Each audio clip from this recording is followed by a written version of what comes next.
My son cleaned out my bank account and flew his wife and her mother to Rome. I just smirked to myself, and 3 days later he called me sobbing. Mom, what did you do?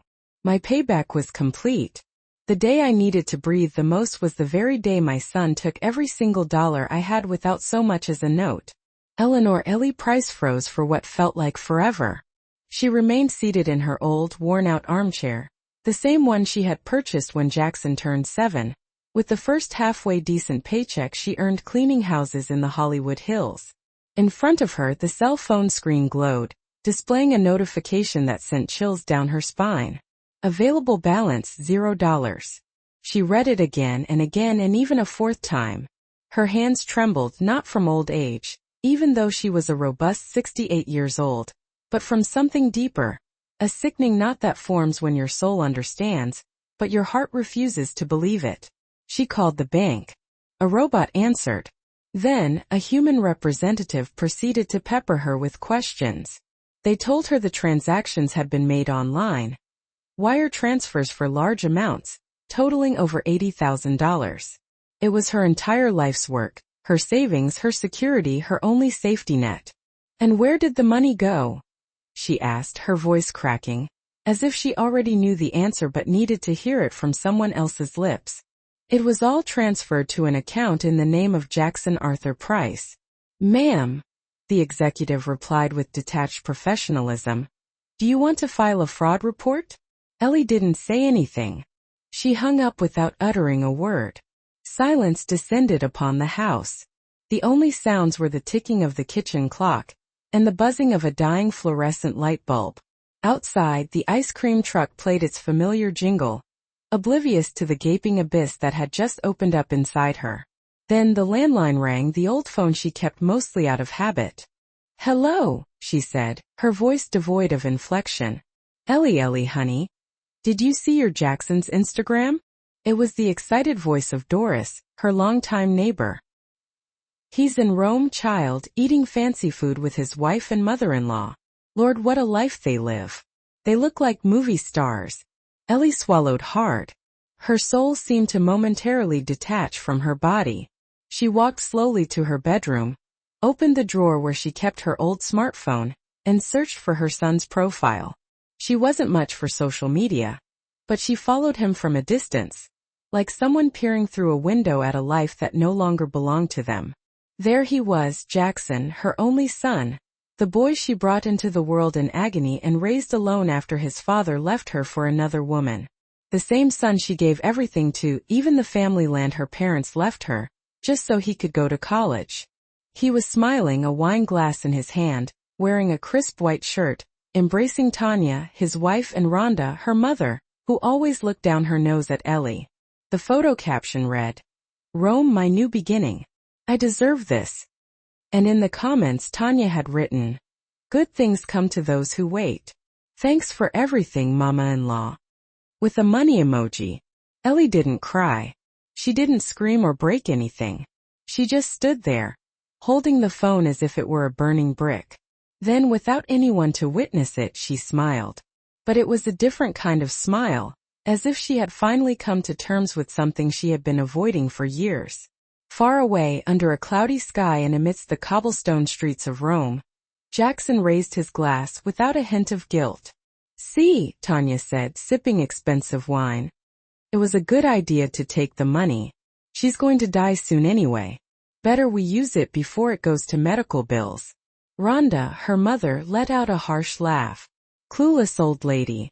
She doesn't even know what a plane is.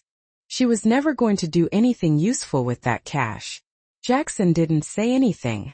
He looked at the Colosseum with shining eyes.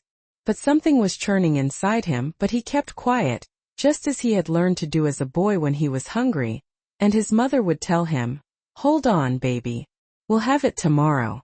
The walls of Ellie's house seemed older that night. Everything was in its place, but nothing felt the same. On the shelf were photos of Jackson, small in preschool, in his first middle school uniform, the day he received his college diploma. Everything she had done, she did for him. At 18, she sold her engagement ring to pay for his high school. At 23, she gave him the family land her daddy left her. At 30, she helped with the wedding expenses, even though Tanya never cared for her. Ellie cooked for him, washed his clothes and cleaned up after him, and yet, he only drifted further and further away. "Mom, you don't understand this world," he'd say dismissively. "Things aren't done like they used to be. Tanya and I have big plans and I'm part of those plans. You'll always be in my heart, Mama, but you can't be tied to me for life." A week before discovering the betrayal, Ellie had attempted to visit Jackson at his apartment in Studio City. She brought a tray of her famous fried chicken and collard greens that she made with her own 2 hands. She rang the bell. No one answered the door. She waited under the blazing sun, sitting on a bench for a solid 2 hours until the doorman approached her. "Are you looking for Mr. Jackson Price?" "Yes, I'm his mother." "Ah, well, I was instructed not to let you in if you come unannounced." Ellie swallowed hard. "And why is that?" "I couldn't tell you, ma'am, but that's what they told me." She walked back home. She didn't take the metro bus. She wanted the air to hit her face, even if it was hot and dirty. She thought of every meal she had denied herself, every dawn she had worked overtime, every penny she had saved for her son. That same night, Doris came to visit. She brought pecan pie and coffee. "You've always been strong, Ellie. Don't let this break your heart. Jackson is young. Maybe he'll come to his senses." Ellie sighed, her gaze distant. "Do you think children ever regret it, Doris?" "Yes, of course they do. When their mother isn't around anymore, they realize everything." "Well, I hope it's not too late when he realizes." "And what are you going to do?" Ellie looked up. In her eyes was something different, something that hadn't been there before. "I'm going to smile just like they taught me." Doris frowned. "Smile? What do you mean?" "I've cried enough, Doris. Now I'm going to smile in silence because I have nothing left to lose." And when a woman has nothing left to lose, she becomes dangerous. Meanwhile, night was falling in Rome. Jackson was stepping out of the shower when he overheard Tanya's voice on the balcony, speaking on the phone. "Yes, we did it. The old lady never even knew. The money's here. Tomorrow we open the account in Spain and we get rid of Jackson." "Yes, of course. He thinks we're in this together." Such a fool. Jackson froze. He didn't move. He felt the water turn ice cold on his skin. He didn't say a word. He went back to the room as if he hadn't heard a thing. He lay down next to Tanya, who was pretending to be asleep. He closed his eyes, but something had changed, and he didn't know yet that the worst was yet to come. Back in South Central Los Angeles, Ellie was preparing a cup of chamomile tea. The night was thick. The streetlights flickered. Outside, dogs fought over a trash bag. Inside, she picked up her notebook, the one she used to jot down recipes she never got around to cooking. She wrote something with her shaky handwriting. "This is not the end. It is the beginning of my silence, and my silence will hurt more than any scream." Then she closed the notebook, lay down in bed, and for the first time in a long time she slept without tears. And while she slept soundly in her humble home, her son, in a fancy hotel suite in Rome, checked his phone. He found a bank notification. "Account blocked due to suspicious activity." "What?" he muttered, staring at the screen in disbelief. The first crack had just formed, and Jackson didn't realize that his mother, in silence, had already begun to make her move. Sometimes pain doesn't scream. Sometimes pain sits, observes, and waits for the opportune moment. And that moment was just beginning. The night hadn't completely lifted from South Central. There was still that sticky humidity clinging to the tin roofs and broken sidewalks. Ellie got up at dawn, her bones creaking as they did every day. But this time she didn't feel old. Something new was stirring inside her. It wasn't rage or sadness. It was a determination her soul had never known before. While heating water on the gas stove, she stared at the blue flame. The whistle of the steam transported her back many years, to the first day she knew what it was like to be all alone. She was 14 when she started cleaning houses in the Brentwood neighborhood. A girl with poorly braided hair, dark skin, and hands cracked by cheap soap. By that age, she knew the names of all the stain removers, and how to fold a boss's shirts without leaving a single wrinkle. At night, when she returned home, her mother was no longer waiting up for her. She was already asleep. Her deadbeat father had left with a woman from a bar. Ellie didn't cry. She just swallowed her pain, and the next day, she woke up before the rooster crowed to go back to work. At 17, she got pregnant with Jackson. His father was a boy 3 years older than her. He promised they would get married, that he would get her out of that life. They lasted 8 months. The day he found out the baby was a boy, he disappeared. He ran off with a woman who sold cosmetics and never looked back. Ellie didn't cry.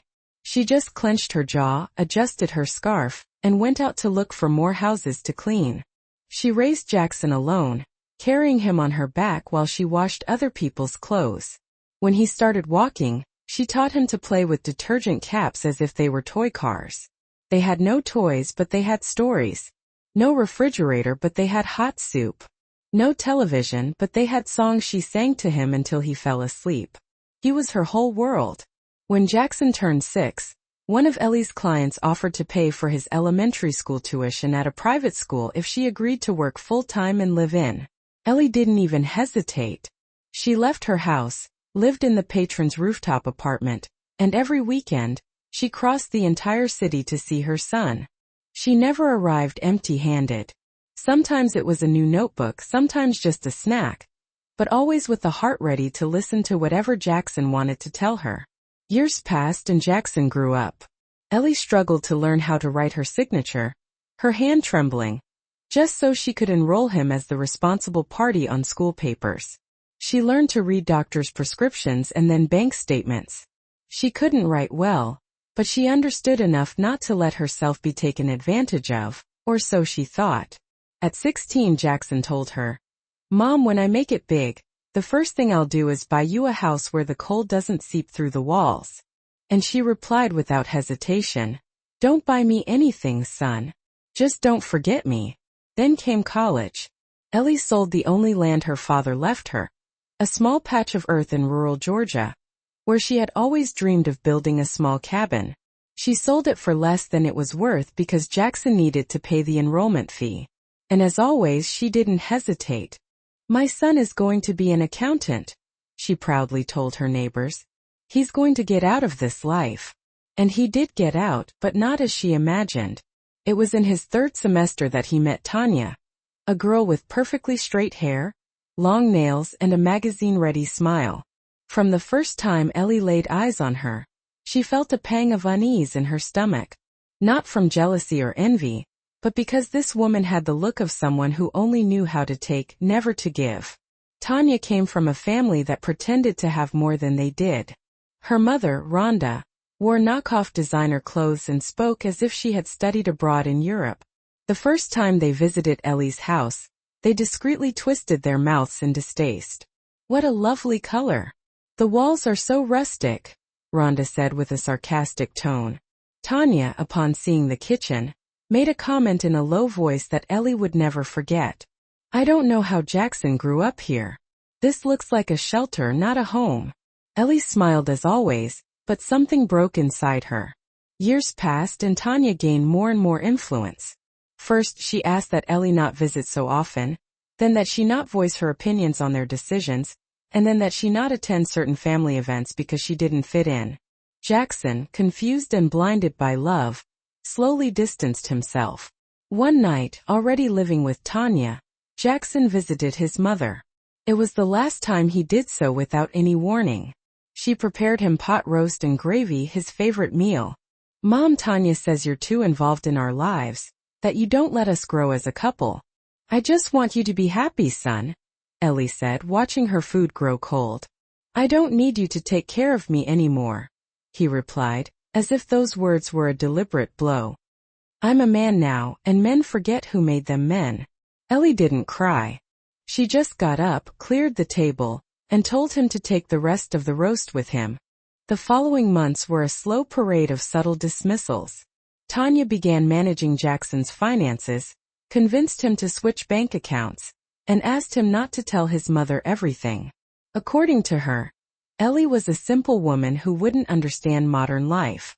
Jackson, caught up in a toxic mixture of ambition and emotional manipulation, Agreed. Ellie began to notice things. A bank receipt that didn't match up. A statement that never arrived. A life insurance policy she didn't remember authorizing. That's when she decided to reach out to Walter. Walter was her first love. A childhood neighbor who had been a lawyer for decades, and now lived alone in an apartment filled with old papers and cherished memories. She sought him out without telling him much. Walter, how can I find out if someone is using my name for shady things? Are you in trouble, Ellie? No, but I feel like my son isn't my son anymore. Walter looked at her intently, asked for the few papers she had, and for weeks, he reviewed transactions, documents, and transfers until one night, he invited her to his home.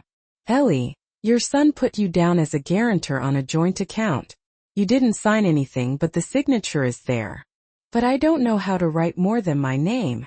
They forged your signature, and they've been taking money out little by little for 6 months. Ellie said nothing. She took the papers, put them in her purse, and left in silence.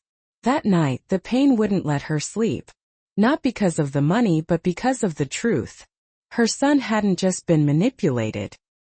He had become an active participant in the betrayal. He had robbed his own mother. In the following days, Tanya and Rhonda organized the trip to Rome. Jackson, without a stable job, sold his car and then suggested using Ellie's savings. It's family money, Tanya said. Besides, your mother isn't going to use it. Don't be silly. I don't know. It's everything she has. And why is she hoarding it? You're her son. You're not stealing it. You're just borrowing it early. Jackson hesitated. But he did it. One night from his home computer he transferred all the money. He did it quickly, without much thought, like someone ripping out a tooth without anesthesia. He finished, took a deep breath, closed the laptop and didn't look back. Ellie discovered the betrayal the very next day. She didn't cry. She didn't scream. She just wrote a sentence in her notebook. My son didn't die, but the mother in me did. From then on everything changed. Her body kept aging, but her spirit hardened. She began to walk differently, her back straighter. She started making phone calls, checking emails, visiting offices. Something was in the works.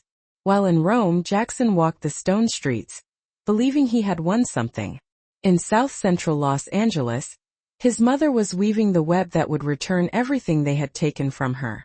And Tanya was already planning how to disappear without a trace. What Jackson didn't understand was that Ellie was no longer the woman he remembered. That woman had passed away. In her place stood a wounded mother, but an alert one. And when a wounded mother awakens, there is no hell she is unwilling to cross. The betrayal no longer stung. What hurt was the certainty of having been invisible, of having been used, of having been erased as if she had never mattered. But Ellie was not willing to disappear in silence, because what mothers keep quiet about can also be deadly. Ellie said nothing. Not that time, nor the next, nor the one after.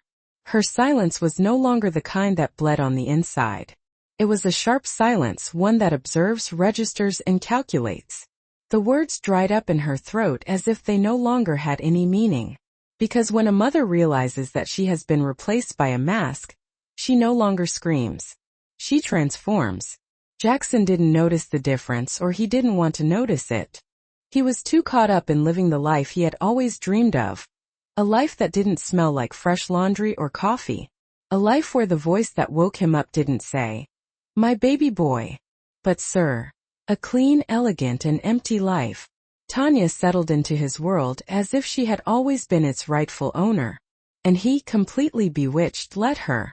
He was fascinated by how she spoke with words Ellie never used. How she walked gracefully in high heels. How she referred to things as if everything belonged to her. But behind her effortless laugh and filtered photos was a subtle, cruel, and precise strategist. Tanya knew what she wanted, and she wanted it fast. A name, a last name, an account, and a man who could sustain her facade. The first insults came disguised as jokes. "Honey, why does your mother always have to have an opinion on everything? I don't want our child growing up surrounded by poverty-level thinking," she said while doing her nails in the living room.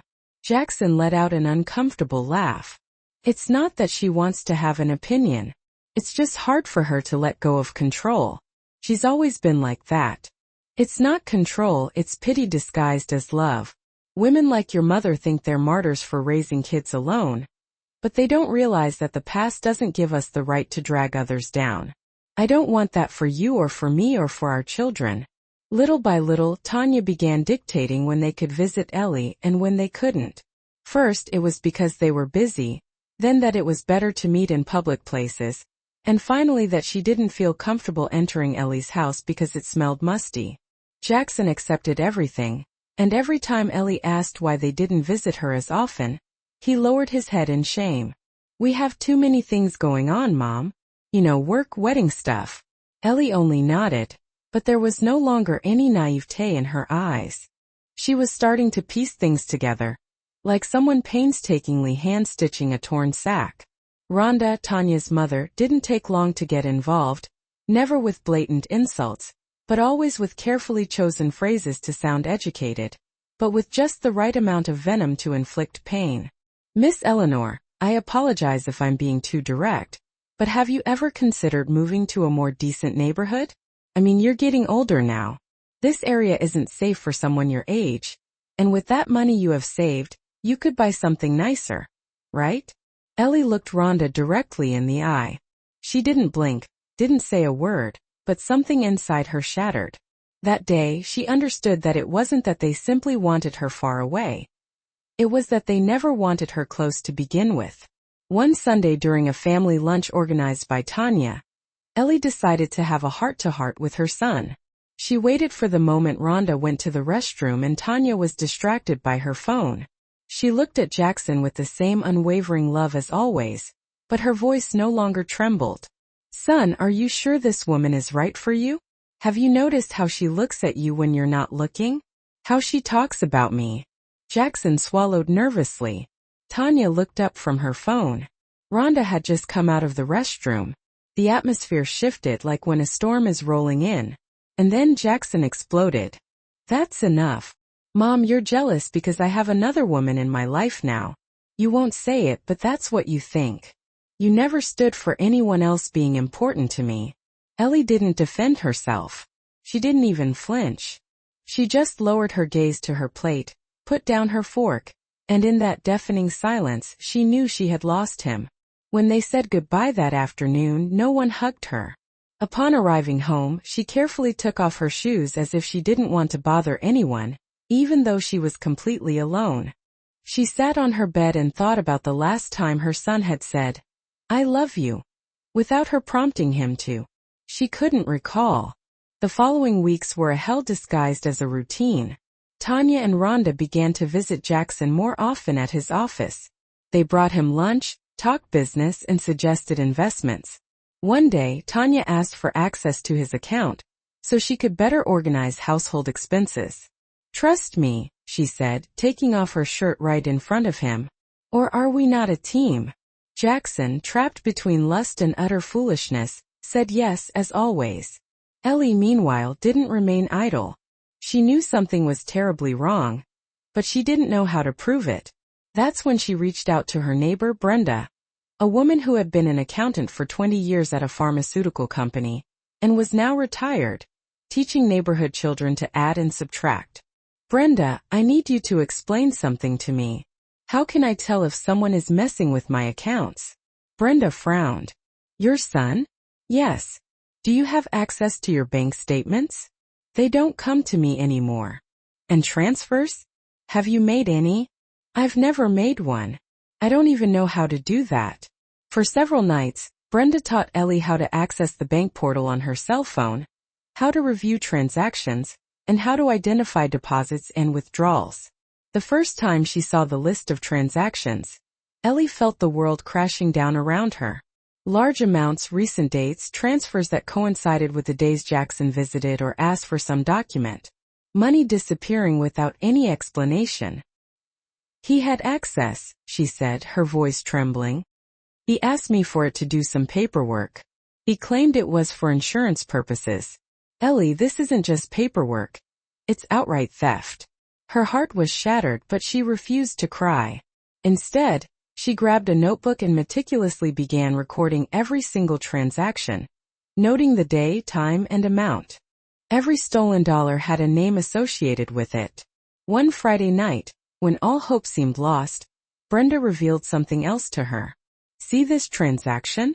They forged your signature here to activate a joint account, but it's a blatant copy, not yours at all. Ellie delicately touched the screen as if it were a painful open wound. They didn't even try to be subtle about it. Music. What are you going to do? Ellie closed her phone, took a long steadying breath and replied, nothing. Not yet. Meanwhile, back in Rome, Jackson started experiencing a growing sense of unease. Not necessarily from guilt, but because Tanya's gaze had changed. She no longer looked at him the same way. She was different. Her kisses lacked their former enthusiasm.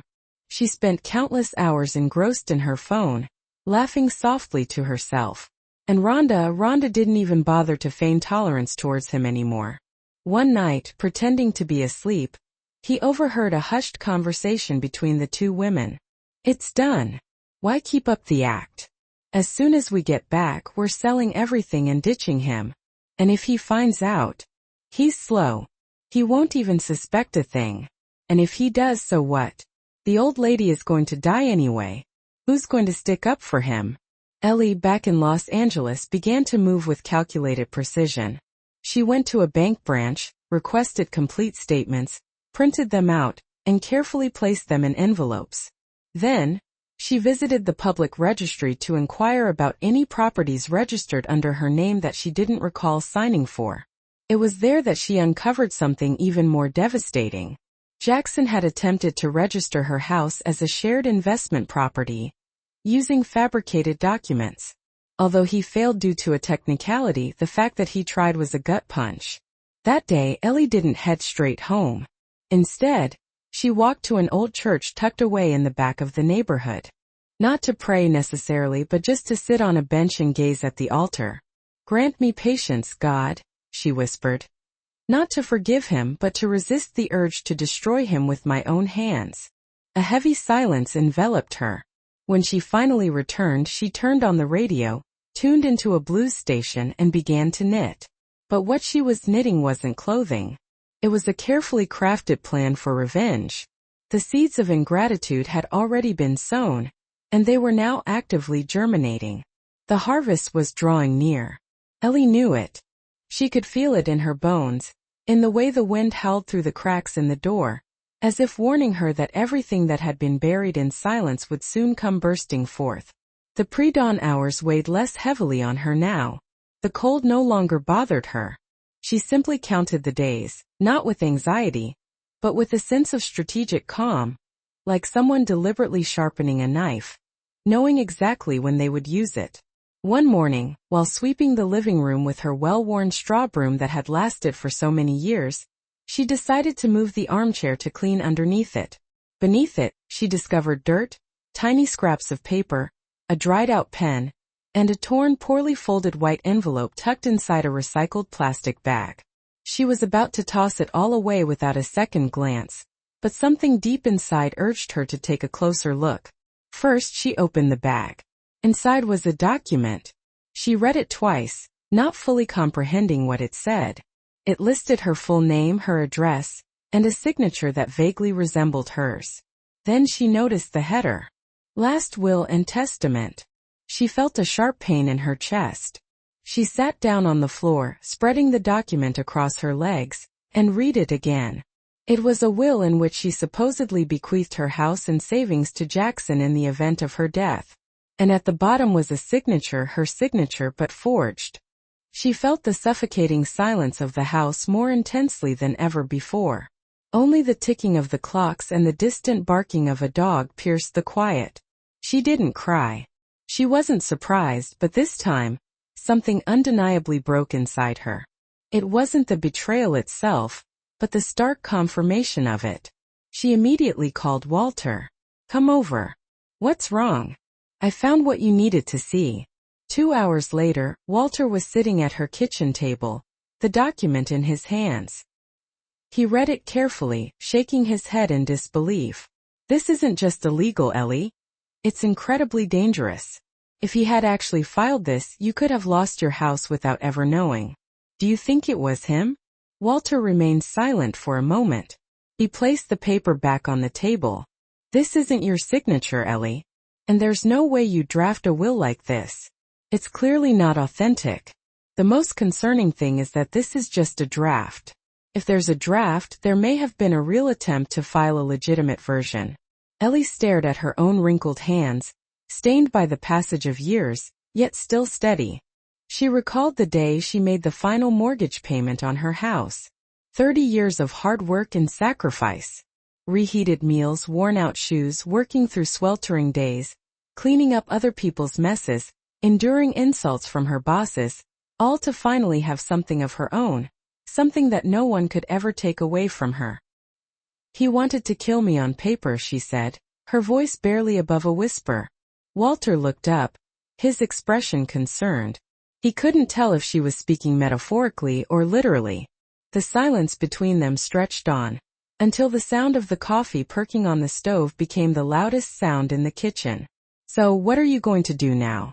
Ellie smiled, the same enigmatic smile that Jackson had never learned to decipher in time.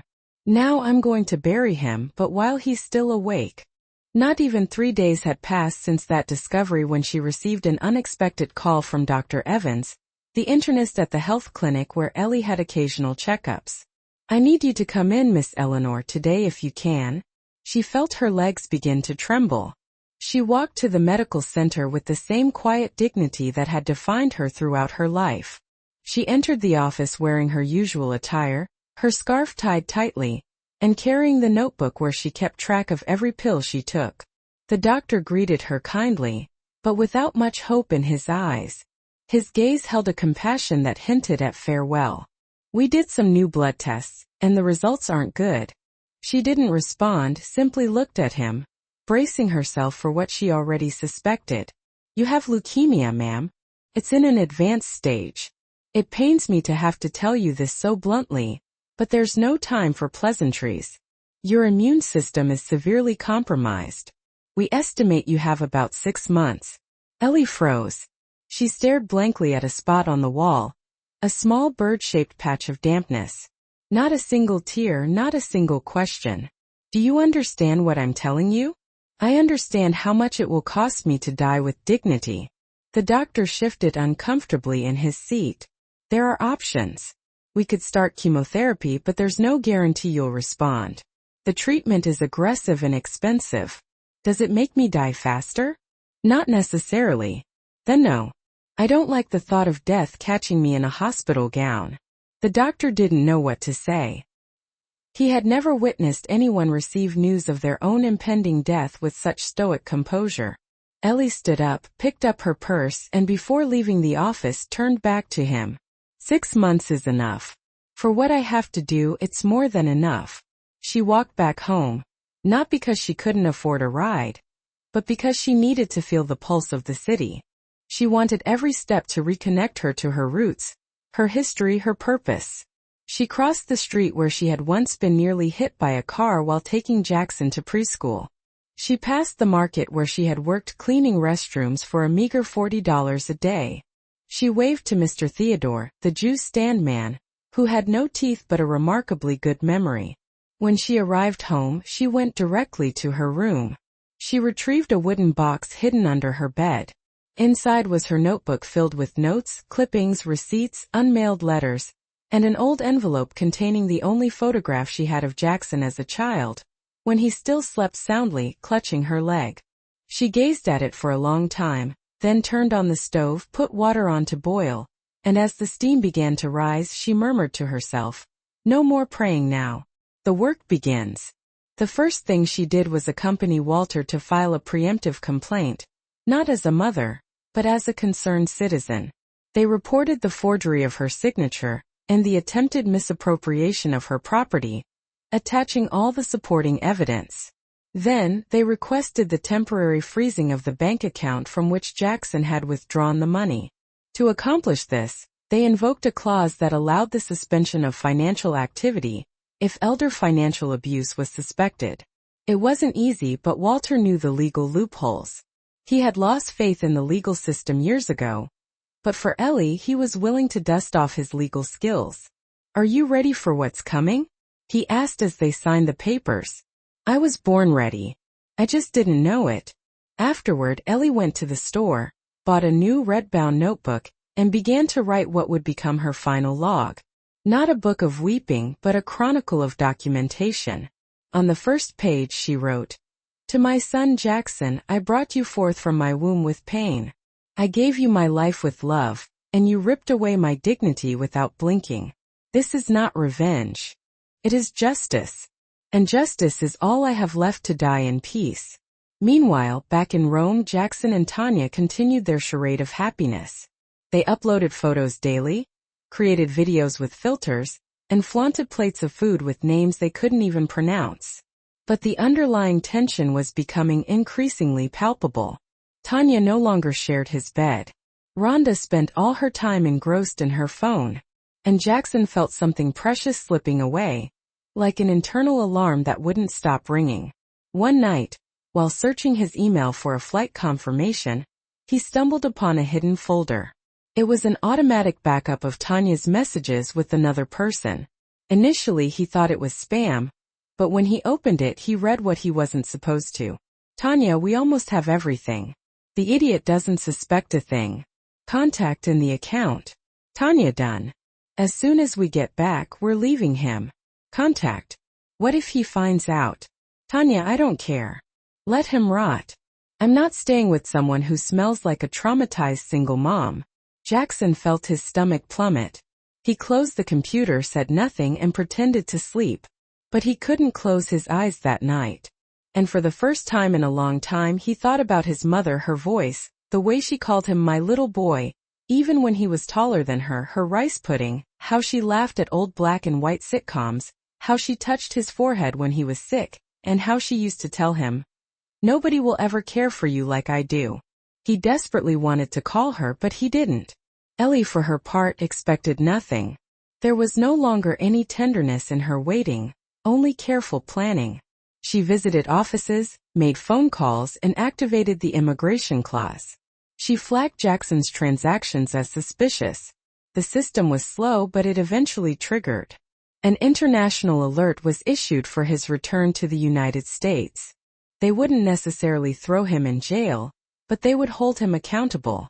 In the red notebook, Ellie wrote, "There is no justice more complete than that which is delivered without screaming.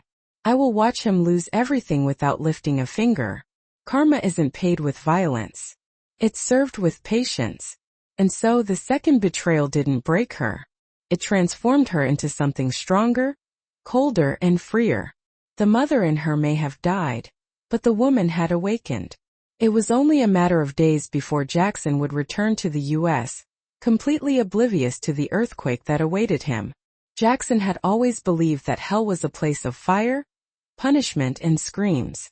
He never imagined it could be as chilling as the cobblestone streets of Rome, or as humiliating as having his credit card declined in a restaurant packed with tourists. It all started with that single denial at the payment terminal. Then another and another. In less than 48 hours he found himself completely broke. No cash, no active accounts, and with two women glaring at him as if he were a beggar they had just picked up off the street. Tanya screamed at him in the middle of the street, in front of dozens of onlookers who stopped to stare. "You shameless idiot. What did you do with the money? I told you not to trust your poverty-stricken mommy. Now you've screwed us all." Jackson tried to speak, but there weren't enough words to explain something he didn't even understand. He only knew that something was terribly wrong, that the accounts were frozen, that his name had been linked to an international financial fraud investigation, and that he had to report to the American embassy the next day. That night, Rhonda looked at him with a mixture of contempt and annoyance. "I warned you, Tanya. This poor boy isn't even good for washing dishes. I'm going to a hostel. I'm not sleeping in this dump." Tanya followed her. Not a word, not a goodbye. Jackson remained alone in the hotel room with a half-empty suitcase and the buzzing echo of betrayal ringing in his ears. Meanwhile, back in Los Angeles, Ellie was weaving the final threads of her plan, like a comforting winter blanket. Everything was falling into place. Every move made perfect sense. Walter helped her gather the necessary documents to activate the International Capital Block, based on the complaint of fraudulent use of an elderly person's accounts. He contacted an old acquaintance of his, Mr. Ernest, a federal agent in the IRS Criminal Investigation Division, and managed to trigger an alert for illicit fund withdrawal, which would necessitate a mandatory review upon Jackson's entry into U.S. territory. This wasn't about revenge. There was no hate involved. It was purely about justice. In her red notebook she wrote, "Sometimes a mother's love also has to hurt, not out of hate, but as a lesson, because what is allowed is repeated, and what is repeated rots. I didn't give birth to a thief, but the world turned him into one. And if I have to be the one to put the brakes on him, so be it." Brenda silently accompanied her through many of these procedures. She was no longer just her neighbor. She had become her accomplice. "Doesn't it hurt, Ellie?" "Of course it hurts. It hurts like tearing off my own skin. But there are pains that ultimately heal." The meeting at the embassy was a spectacle of shame for Jackson. They led him into a cold, windowless room with a young lawyer and a translator who spoke in a monotone. They explained that there was an active complaint in the U.S., that his funds had been frozen by a preemptive order, and that he would have to account for them upon his return. Jackson left with a defeated look on his face. He felt everything crumbling around him. He thought of his mother. For the first time in a long time he thought about her voice, her gaze, and he knew deep down that she knew that all of this ultimately stemmed from her. And then, like a lost child, he dialed her number. "Mom," he said as soon as she answered. On the other end of the phone, Ellie was in her kitchen, cleaning black-eyed peas with her old strainer, as if nothing unusual was happening. She recognized his voice immediately. Her hand trembled slightly, but not enough to drop the phone. "Mom, what did you do?" "They took everything from me. I'm alone. Tanya left. Rhonda too. They say you did this." Ellie remained silent, took a deep breath, and then replied in a serene, firm voice, as if speaking from a place Jackson could no longer reach. "I didn't take anything from you, son. I just stopped what you were taking from me. Mom, they want to arrest me. You said you would always be there for me. I was, until you stopped being there for yourself. Please help me. I don't know what to do." "Learn." She hung up. She gave him nothing more. No tears, no apologies, no explanations. It was the first time she allowed herself to think that her son needed to suffer in order to truly understand. Because sometimes pain teaches more than love ever could. That night, Ellie didn't sleep, not out of anguish, but because she sat down to write him a letter. It wasn't a farewell. It was an emotional testament. A letter she would leave in the red notebook on the last page. It was for him, for when he returned. "My dearest Jackson, you were my reason for getting up every morning. You were my fight, my strength, my pride. I gave you what I had and what I didn't. I denied myself food, rest, and company for you. And I don't regret it. I did it all with love. But you forgot who you were. You surrounded yourself with ghosts and expensive perfume. And in their eagerness to kill me while I was still alive, they forced me to wake up. I don't hate you. I couldn't. But I am no longer the woman who waits in silence for her son to remember her. Now I am the one who teaches you, even if it hurts. And if you ever truly repent, this letter will be here. Not to save you, but so you can't say no one warned you." At the end of the letter she drew a small heart. It was the sweetest thing she had left to give. Jackson wandered the streets of Rome aimlessly. He slept in cheap hostels. Sometimes he ate, sometimes he didn't. He had no one to call. Neither Tanya nor Rhonda answered. And he knew that his return to the U.S. wouldn't be a soft landing. It would be a crash. Finally he boarded a return flight, scared, ashamed, with a chilling feeling in his bones. He knew they were waiting for him.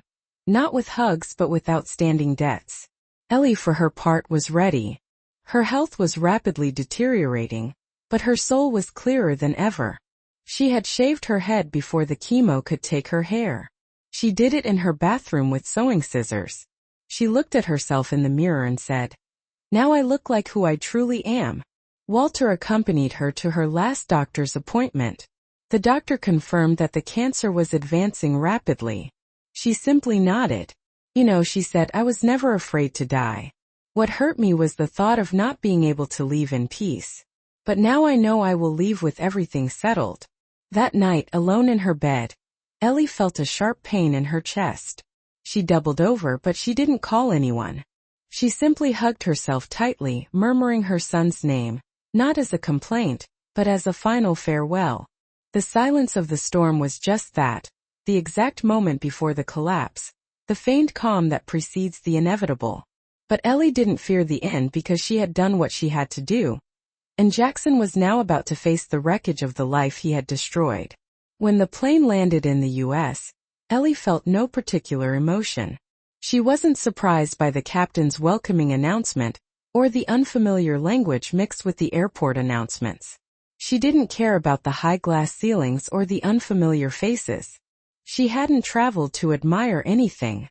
She had traveled to close a cycle, not as a mother but as a witness. At nearly 70 years old, her body was trembling, yes, but not with fear. The physical pain had simply become part of the scenery. What sustained her was her unwavering sense of purpose. She had sold a few of her belongings to pay for the plane ticket, the blender, the large mirror in the living room, and a ring she had kept since Jackson was a child. She didn't regret it. The financial cost was insignificant compared to the emotional freedom she sought. At the airport, Walter was waiting for her. He had arrived a day earlier to prepare everything. He had pulled strings, processed the permits, and arranged for Ellie to be present at the embassy when Jackson testified. It wasn't legally required, but the consular official was an old friend and also the son of a single mother. He understood the request without needing too many explanations. When he saw her arrive, Walter took off his hat. You don't look like a woman who is about to confront her son. And you don't look like a retired lawyer, Ellie replied without making direct eye contact. Are you absolutely sure about this? I'm alive. That's enough. They walked to the car. During the ride, Walter attempted to ease the tension with a few anecdotes, but Ellie remained detached. She wasn't there for casual conversation. She had one final task to complete. In her purse, she carried a thick yellow envelope filled with items that held no monetary value, but carried a measurable emotional weight. Meanwhile, in a hotel room on the other side of the city, Jackson stood in front of the mirror. His eyes were sunken, his beard was unkempt, and his expression shifted between exhaustion and panic. He was scheduled to appear at the American embassy to sign an official declaration that would sever his connection to the joint accounts he held with his mother. But he also knew that, by doing so, he would be admitting that he had managed those accounts using falsified documents. In exchange, the embassy had agreed not to arrest him, but to place him on an economic watch list, and his return to the U.S. would be conditional. He would have to appear before a financial authority upon setting foot on American soil. When he went down to the hotel lobby, he saw Tanya waiting for him. She was wearing dark sunglasses and a red coat that looked borrowed. Her face didn't reflect love or resentment, only cold calculation. You're late, Tanya said with annoyance. I didn't even know you were coming. You also didn't know you were so useless. And here we are. What do you want? To see me fall? Jackson clenched his fists. Her words no longer stung. What hurt was having allowed himself to be molded by a woman who considered him entirely disposable. Upon arriving at the embassy, the officials ushered them into a white, sterile waiting room with metal chairs. Tanya chewed gum loudly, as if she were in a shopping mall. Jackson was sweating profusely. Every minute felt like an hour. Then the door opened and Ellie entered. She wore a gray sweater, a long skirt, and a dark blue scarf draped over her shoulders. Her now sparse hair was concealed beneath a black bandana. She walked slowly but steadily. She clutched the yellow envelope in her hands. As she crossed the room, her eyes met Jackson's. He abruptly stood up. What are you doing here? He asked, his voice cracking with emotion. I came to watch you sign, not as a mother but as a witness. Tanya let out a harsh, mocking laugh. How sweet. The old woman came to put on her final show. Ellie looked at her, not with hate, but with a sense of profound pity. You took everything she had, she said in a low voice. But I taught him what he'll never have again. Forgiveness? Tanya scoffed. Forgiveness, ma'am? Your son is a failure. You raised a parasite. No, I raised a good boy. You turned him into this and he let you do it. Jackson closed his eyes. He couldn't bear it anymore. Mama, I don't even know when I lost myself. Ellie came over and handed him the envelope. Here are your photos. The first ones are from when you learned to walk and write. Here's your first letter to Santa Claus. Remember when you asked me for a bicycle, and I told you only if you got an A in math? And you did it. I kept my promise, son. Jackson took the envelope, his hands shaking. And here is also the letter I wrote you, she continued. Not to save you, but so you can't say no one warned you. They sat down. The embassy official came in and explained the procedure. Jackson signed the papers. At that exact moment, the camera of an American tourist, who was waiting for his passport, recorded part of their final conversation. The images showed Ellie standing, her eyes glistening with tears, saying, You were my whole life, but I was never yours. Today I finally understand that. You weren't born to love me, only to serve as my mirror.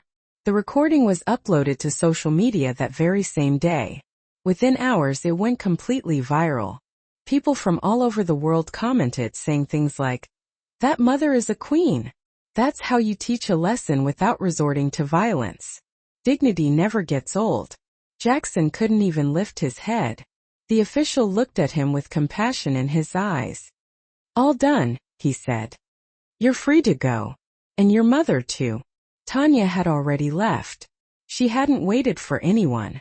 She had stormed off just as she had arrived, without an apology, without a single soul by her side. On the way back to the hotel, Ellie and Jackson walked in silence down a narrow street in Rome. At a corner she stopped. This is where we part ways. Mom, he tried to say, but his voice cracked.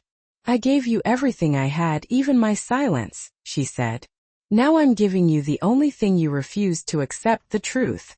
Will you ever forgive me? He asked. I already have forgiven you, she replied. The problem is that you haven't forgiven yourself yet. Is there anything I can do? Yes, she said. Live with what you did and make it count for something. Ellie turned and walked away slowly. She never saw him again. That night, Jackson opened the envelope in his hotel room. The photos were yellowed with age but otherwise intact. The letter, written in blue ink, had a faint scent of lavender. When he finished reading it, his whole world came crashing down around him. He knelt on the floor and cried like he hadn't cried since he was a little kid. Not from being punished but from pure, unadulterated shame. And he knew deep down that he had lost something that he could never ever recover. The dignity of his mother. And that justice, when it's delivered by the person who loved you most, is the hardest kind of justice to bear. Jackson returned to the U.S. in silence, without suitcases, without promises, without any glory whatsoever. He passed through customs like a ghost. There were no cameras flashing, no family waiting for him, nobody even asking about him. The only things he brought back with him were the yellowed envelope containing his childhood photos, and the letter his mother had written to him. Everything else he had completely and utterly lost. Los Angeles International Airport felt grayer than ever before. The air was heavy, dense, almost as if his own guilt was floating around in the atmosphere. He had absolutely nowhere to go. Tanya wasn't answering her phone. His mother-in-law had blocked all of his contacts, and his former office colleagues were pretending like they didn't even recognize him. He had been exposed on social media, mocked by thousands upon thousands of people, and forever branded as the ungrateful son who had stolen from his own mother in order to take his wife and his mother-in-law on a lavish trip to Europe. He walked the streets of the neighborhood where he had grown up. South Central was exactly the same as he remembered it. The same old potholes, the same graffiti plastered on the walls, the same street vendors hawking their wares at dusk. But something deep inside of him was no longer the same. Every single street corner now held an echo, a memory, a stark reproach. He walked past his old school. He clearly remembered when his mother used to walk him to school, holding his hand tightly, her apron smelling faintly of bleach and her shoes worn thin from years of hard work. She always used to say, "You're not going to spend your life scrubbing floors like I do. You're going to have your own desk and your own suit." And he had that for a little while until he traded it all away for a bunch of lies. Ellie was already back home. She had returned alone. She didn't need anyone else's company.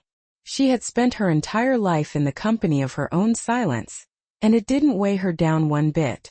She settled right back into her old house with its cracks in the walls, the same bare concrete floor, and the rocking chair that creaked softly whenever she swayed back and forth. She settled back into her life like a person returning to the place they should have never left in the first place. Walter brought her medicine. Brenda prepared light, nourishing soups for her. The neighbors closest to her took care of her, pitching in spontaneous shifts. Not because she asked them to, but because dignity deserves to be honored even while a person is still alive. She slowly became a neighborhood legend. Some of the kids in the neighborhood thought that she had traveled far away to punish the wicked. Others thought that she was a powerful witch. Still others thought that she had faced off against the mob. Only a very few people knew the real truth, and those people weren't saying a word. Ellie didn't talk much anymore. She mostly listened to blues music in the afternoons. Sometimes she would stand in the doorway and watch the neighborhood kids playing in the street.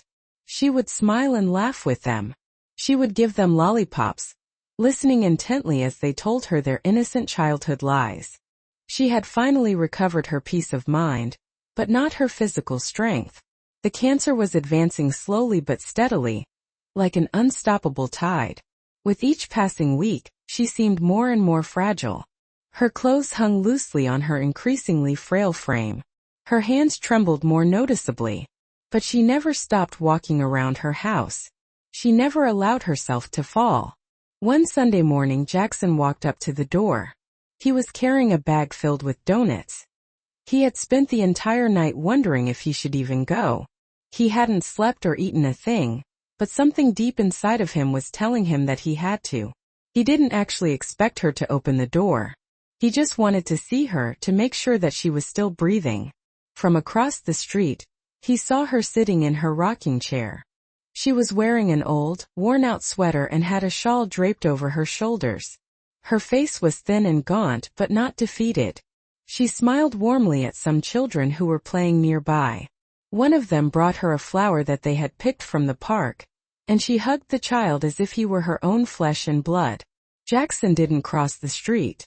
He just stood there and watched her. He felt a lump forming in his throat. He walked away slowly, left the bag of donuts on the porch, and then he left. Ellie didn't look up, but she felt his presence. She didn't open the door. Not that day. Over the following weeks, Jackson returned, always at the exact same time of day. He would leave something for her. Flowers, pastries, a note with no name attached. He never dared to knock on the door. He never asked to come inside. He knew that he didn't have that right. He was simply paying his dues, without even knowing if the debt would ever be fully repaid. One night, Ellie picked up her red notebook, opened it to the very last page, and with a trembling hand wrote her final note. It wasn't long, just enough, just like her. "My son," she wrote. "Love is not something that is demanded, it is something that is freely given. And if you have finally learned that lesson, then you are no longer truly lost. Don't look for me when I'm gone. I will be in every single mistake that you choose not to repeat. I will be in every act of kindness that you do without expecting anything in return. If you ever want to forgive yourself, you have to start by forgiving others. And if you ever manage to see your mother in the eyes of another woman, don't you dare fail her. That will be my redemption." She signed the letter with her full name. She carefully folded the letter, placed it inside an envelope, and wrote in bold black ink, "For Jackson." The morning that she stopped breathing was bright and clear. The sun streamed in through the windows. On her lap lay the red notebook, the envelope, and a blanket that she had knitted with her own 2 hands. The neighbors found her surrounded by flowers that the children had left for her. Her face was serene, a look that very few people can ever truly fake. There was no drama, no screaming, just the quiet calm that always follows a storm. Walter was the first to arrive. He looked at her in silence and then gently closed her eyes. He didn't cry. He knew that she wouldn't have wanted tears. He knew that she had died in the same way that she had lived her life, with unwavering dignity. Brenda prepared the wake with the help of the other neighbors. It was humble, but it was full of love. They didn't accept any elaborate wreaths, only flowers picked from the park, children's drawings, and the songs that Ellie had loved to listen to. Jackson wasn't officially notified, but he knew. He knew the precise moment that the wind shifted and something deep inside his chest went out. He ran to the house, saw the door standing wide open, and walked inside slowly. There were candles flickering softly in the living room. Nobody stopped him. Nobody hugged him. He walked over to his mother's body. He knelt down. He gently touched her hands. They were cold to the touch. Next to her, he found the envelope with his name on it. He opened it.